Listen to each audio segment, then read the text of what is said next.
Bom, boa tarde. Com muita alegria que a gente começa essa nossa tarde inaugurando o showroom do Ateliê Monta e Desmonta. É um sonho que a gente vem gestando já há algum tempo, eu e a Juliana, minha sócia.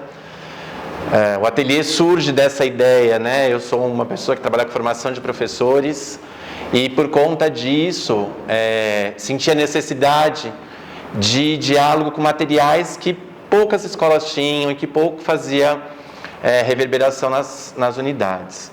Então, acabei conversando com a Juliana é designer, a minha sócia amada, e a ideia é que a gente pudesse pensar em materiais que tivessem inspiração das abordagens de Reggio Emilia, de Amy Pickler, das pedagogias da linha Waldorf, montessoriana, e que pudessem compor, junto com as intenções dos professores, dos educadores, um cenário de investigação, um cenário de provocação e de levantamento de hipóteses e formulação de teorias pelas crianças.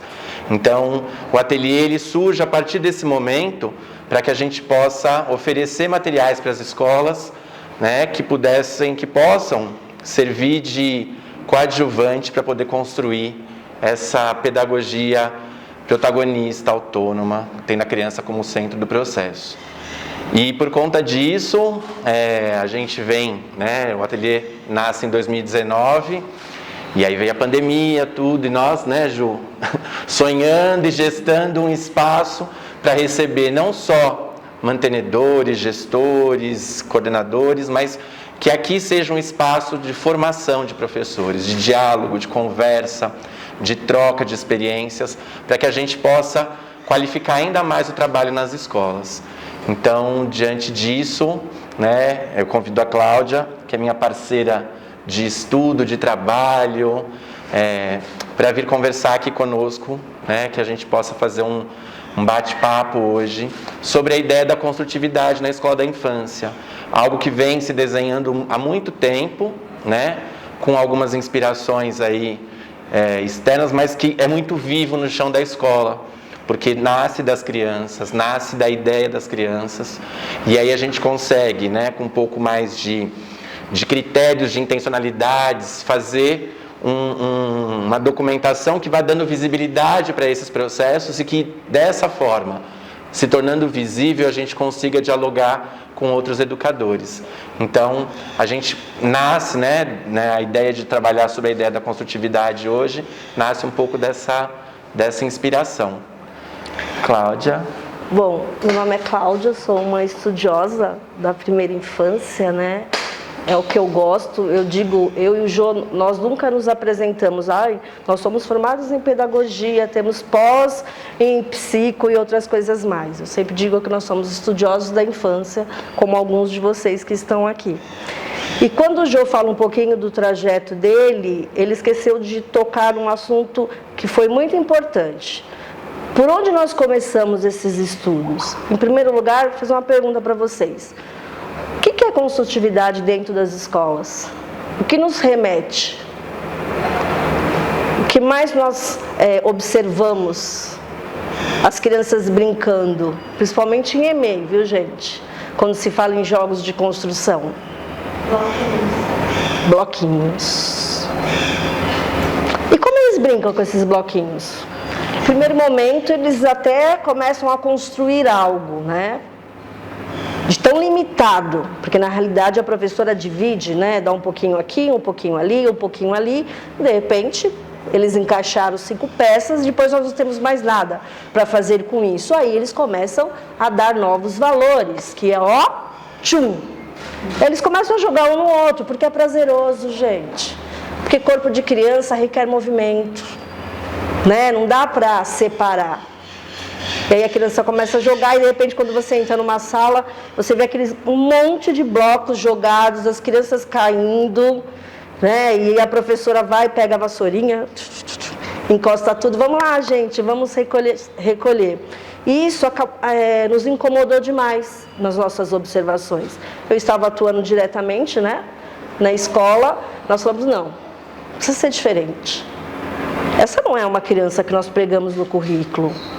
Né? Se a criança ela é engenheira, se ela é cientista, né? Se ela é sonhadora, não é só esses blocos. Nós começamos a estudar a teoria das peças soltas, né? Do Simon. É um engenheiro, viu, gente? E aí, nessas descobertas, nós observamos o quê? Qual foi o trajeto que ele fez? Ele foi observar as crianças no parque, observar adultos, e ele percebeu que as pessoas gostam de coisas. Crianças gostam de pequenas peças, de grandes peças.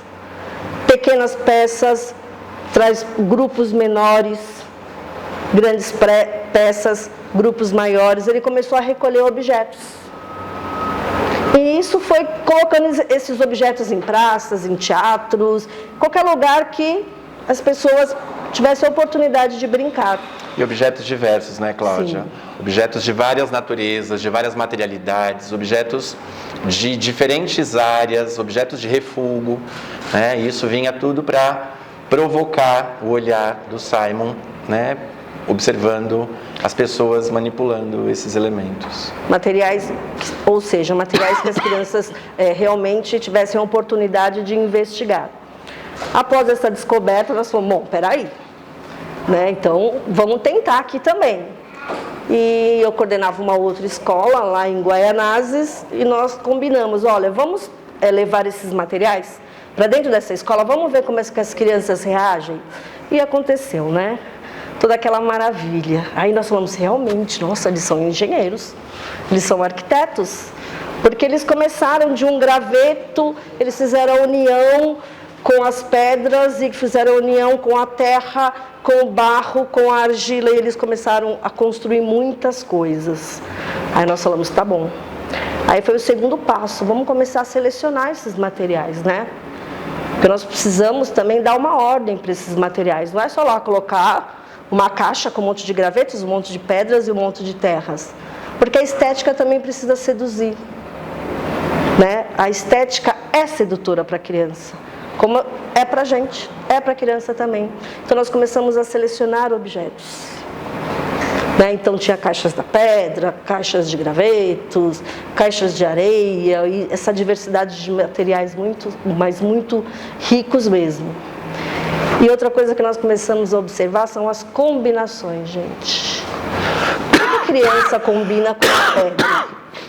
Nós começamos a catalogar tudo. Olha, ele pega a peneira, ele coloca areia, e ele coloca terra, e ele coloca água, e nós catalogamos tudo isso.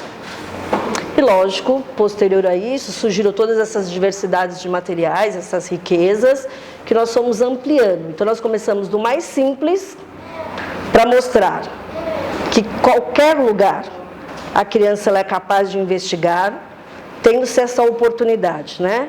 Tendo esse olhar atento de como eles brincam, de como eles investigam, até os mais sofisticados, que dão outras possibilidades. O que é interessante é quando a gente fala da ideia da construtividade, né? A gente vai olhando as dimensões do brincar, que se iniciam lá desde que o bebê nasce, quando ele entra no espaço do seio, né? Que ele começa, o primeiro processo é essa manipulação. Depois que ele manipula, ele vai partindo para a ideia do encaixe, ele vai percebendo que esses objetos podem se encaixar. Depois ele vai coletando esses materiais. Depois ele vai colecionando, ele vai classificando, vai organizando. E todo esse processo vai culminar na construtividade, na construção. Então, é importante que a gente perceba, né, que a construção ela nasce de todo um processo que essa criança vem desenvolvendo desde que nasce.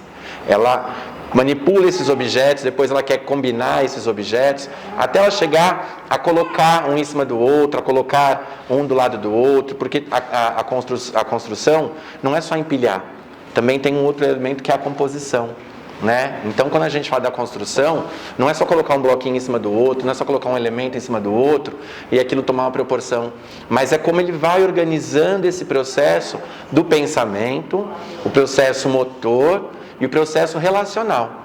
E isso vai constituindo uma forma muito particular da criança compreender o mundo, porque ela entra em jogo com as múltiplas linguagens, né? Ela precisa se relacionar com o outro no diálogo com os materiais, ela precisa compreender essas leis da física, né? Porque ela vai precisar, quando ela começa a empilhar, ela precisa entender essa verticalidade, ela precisa entender a base, precisa ser uma base robusta que possa compor e comportar essa construção dela. Ela precisa combinar que elementos vão se constituindo, que é o elemento da estética. À medida que ela tem no espaço esse ambiente organizado, com essa estética que seduz, que convida, que provoca a manipular, né? Não é pegar um bando de materiais, jogar ali no meio e deixar essas crianças brincarem. Mas como é que eu posso compor um contexto que convida a observação, a exploração, a construção e a constituição do pensamento projetual. O importante da construtividade, gente, é a questão da microtransições, né? O que é uma microtransição dentro do ambiente escolar? Eu preciso de objetos pequenos, eu preciso de grupos pequenos.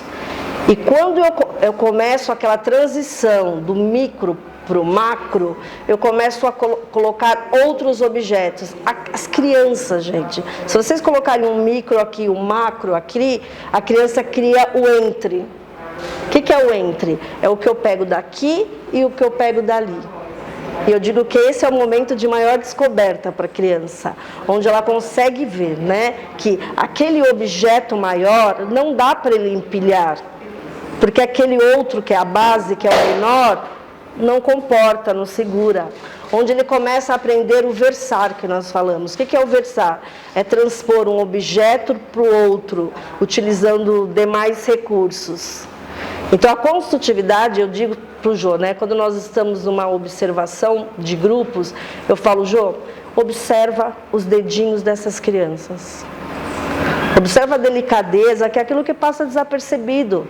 Né? Se nós, por exemplo, agora a filha, né, da Ju, se vocês observarem, ela está sempre com a mãozinha assim, mas quando ela abre a mãozinha, quando ela tiver que pegar a sutileza do objeto, que ela ainda está no momento, ela vai entrar ainda no momento do micro, o que ela vai fazer com aquele objeto?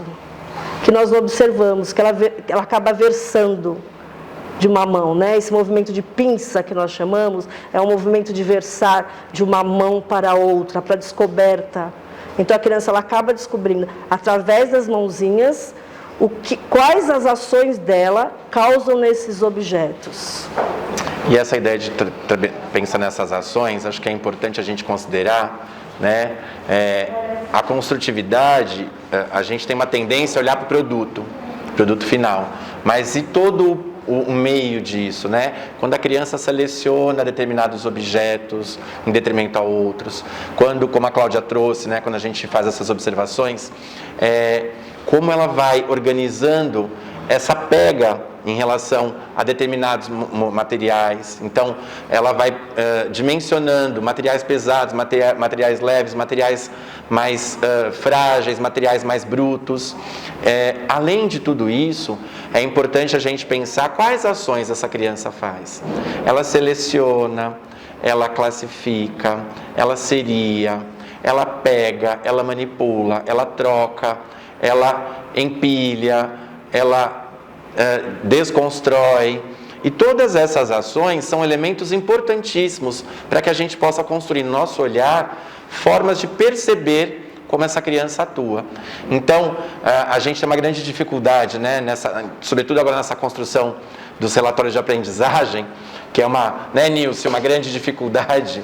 A gente ainda falou sobre esses relatórios essa semana, teve gente que não pôde participar, que ficou dóizinha, né, Carol? Mas a gente vem trazendo a ideia de perceber essa criança, não de classificar ela com gestos amplos ou com olhares superficiais, mas com a profundidade, com um olhar atento para cada ação que essa criança desenvolve. Então é muito nesse sentido. Sim, porque a criança ela é polissensorial, né? Então, os materiais precisam também atender essa demanda, né? Precisa realmente ter a polissensorialidade. O plástico, ele tira isso. O plástico é um material frio, né? Pronto, acabou.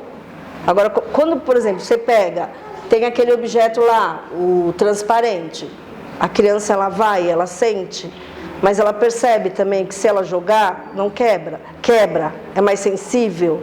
O que ela dá para fazer? Quais são as outras formas? Encaixa. Não, assim, eu brinco, tem que tirar todos os plásticos. Não é isso, gente.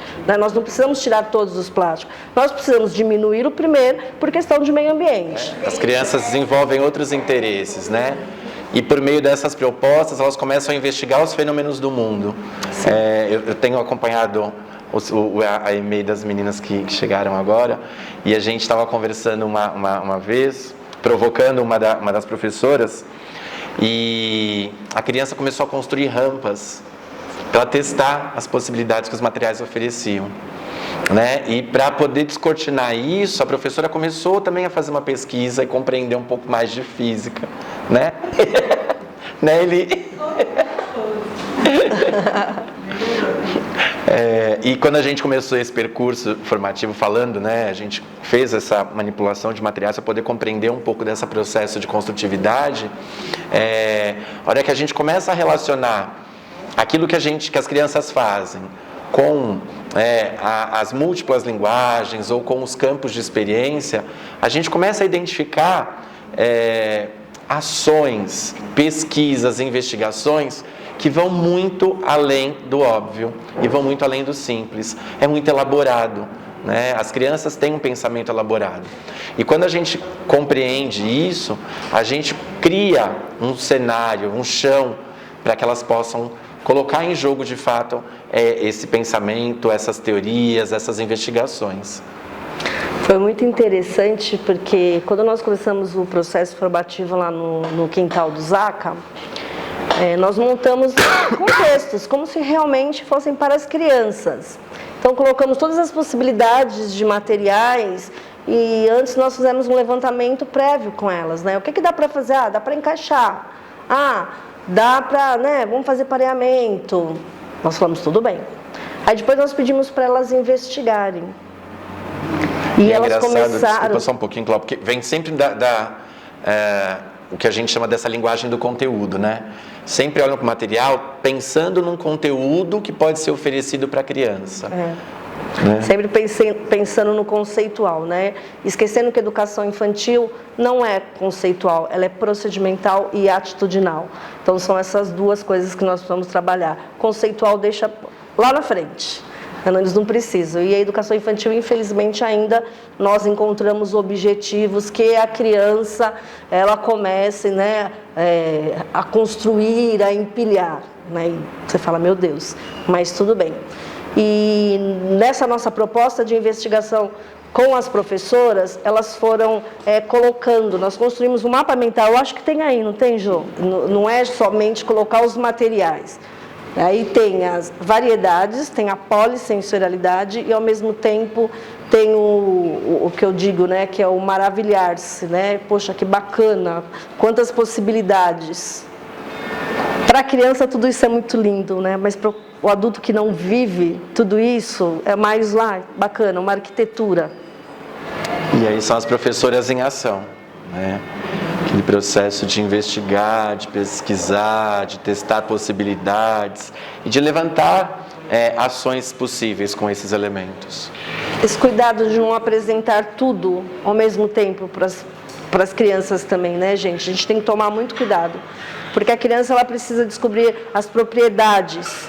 E quando você deixa tudo de uma vez, talvez adentrar aqui, ela vai querer investigar tudo, mas de que forma? Né? É aquela investigação que nós chamamos assim de libertação. Eu quero saber tudo que tem aqui, porque eu não sei se daqui a pouco vão chegar e vão falar, chega, parou. Então a gente tem que, vamos primeiro, vamos num canto, que tem ali a transparência, e depois, a que vocês viram, analisar as possibilidades, aí já vai ofertar outro material. Depois nós podemos fazer essa união também, que não tem problema. Eu acho que dá para passar agora, Jô, por umas crianças investigando. E assim, todo o processo investigativo da construtividade, as professoras primeiro investigaram todas as etapas, todos os possíveis materiais. Isso é bacana que vocês vão agora assistir um pouquinho, são os bebês investigando latas. Aí vocês vão ver todas as possibilidades de ações e os verbos.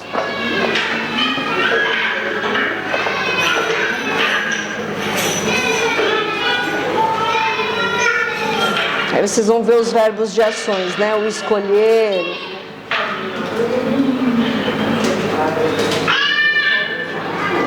As escolas já têm uma ideia do que querem comprar também, mas a gente também presta um serviço formativo, um diálogo com os professores, para que haja um melhor uso, um uso mais intencional dos elementos.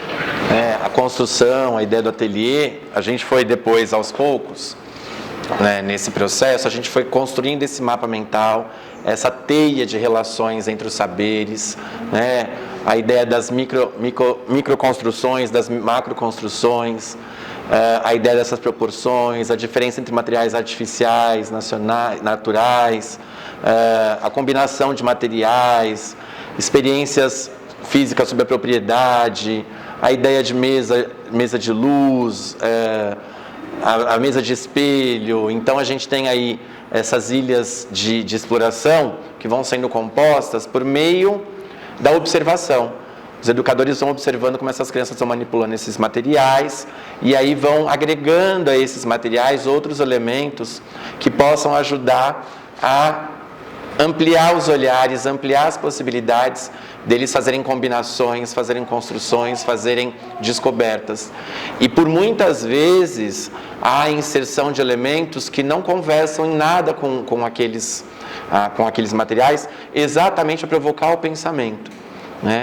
Então, todo o processo ele é muito intencional e ele parte, sobretudo, da observação, e do registro, para que possa oferecer uma reflexão e, por meio dessa reflexão, proporcionar outras possibilidades de exploração. E uma vez nós fizemos uma experiência, o Jô tinha uma mala na casa dele, e falei, manda, Jô. E nós colocamos muitas possibilidades de materiais de construções, algumas que vocês até estão vendo por aqui. E deixamos no meio da sala. E deixamos vários tapetes, porque nós sempre temos o cuidado de colocar tapetes, como se nós estivéssemos demarcando uma ilha de intimidade de investigação. Circunscrevendo aquele espaço. E eles, naquela mala, incomodou, lógico, que será o que tem aqui, alguma coisa tem, Eles foram com as crianças mais velhas e quando eles abriram, nós ficamos surpresos, porque eles pegaram e eles começaram a construir. Eles começaram já a preparar os ambientes. Olha, mas aqui, não, esse daqui é daqui, olha. Não, é desse contexto. Não, esse é do outro contexto. Então, o quanto a criança também ela se apropria da estética do professor. O quanto ela aprende a selecionar automaticamente quando ela tem essa possibilidade de não pegar pronto. Porque as coisas na educação infantil, gente, não é tudo um conto de fadas. Toque de mágica. Pronto, eu entrei, nossa, que coisa mais linda. Não, isso é natural, olha, você pode arrumar. Então, nós temos que permitir. Nós não podemos somente nós, adultos, comandarmos o ambiente. Senão, volta à pedagogia tradicional. Eu adentro, meu professor separou, ele oportunizou. Não, a criança ela precisa também. Ela precisa se apropriar, o espaço é dela. Então, é importante também que nós tenhamos essa visão para a construtividade. Se o espaço é dessa criança, deixa ela preparar, sabe? Deixa ela colocar o que elas realmente querem utilizar naquele dia. E aí, a gente sempre diz, eu e a Cláudia, que a gente pega uma frase emprestada que diz o seguinte, que as coisas extraordinárias são comuns, são coisas comuns, mas elas são feitas com uma sabedoria muito diferente. Então, quando a gente oferece a possibilidade da ideia da construtividade na escola da infância, é de fato pegar aquilo que talvez seja comum, mas que se torne extraordinário a partir do olhar da criança, Porque nós temos um olhar muito, muito viciado. E quando a gente fala dessa ideia, eu trago um pouquinho da ideia de subcultura, né? À medida que a gente vai sendo inserido na cultura, a gente está permeado por essa cultura, a gente não consegue olhar com outros olhos para determinados objetos. A cultura está tão entranhada na gente que ela faz com que a gente sempre observe por aquele mesmo prisma. E a criança não.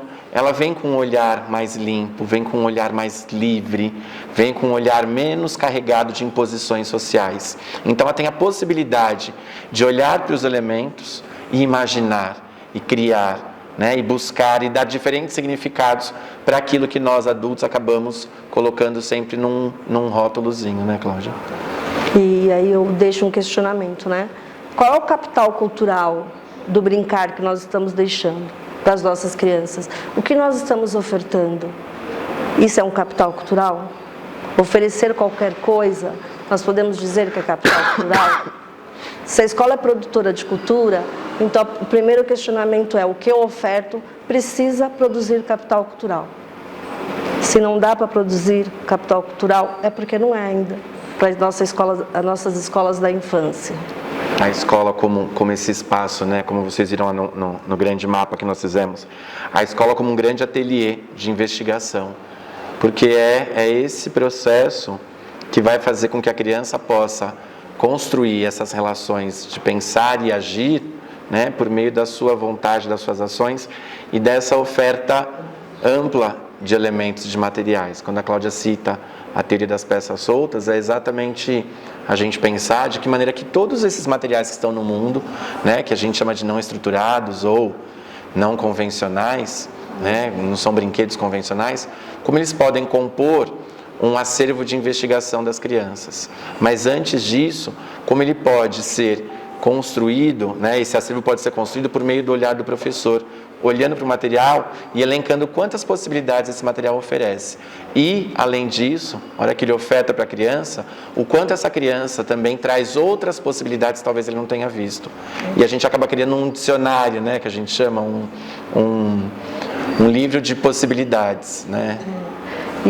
E tomar muito cuidado, né, com materiais não estruturados, né? Porque, todos os materiais têm uma estrutura, gente. Então são materiais não convencionais. Por que não convencionais? Porque eu não vou utilizar aquele copo para tomar água. Então a gente também tem que ter essa cultura do conhecimento para falar que tipo, é porque é moda, não estruturado, né, não convencionais, mas todo material vem de uma estrutura. Ele tem a sua estrutura, né, tem as suas propriedades. Então também a gente acaba se apropriando na educação do que é correto a sua utilização. É isso.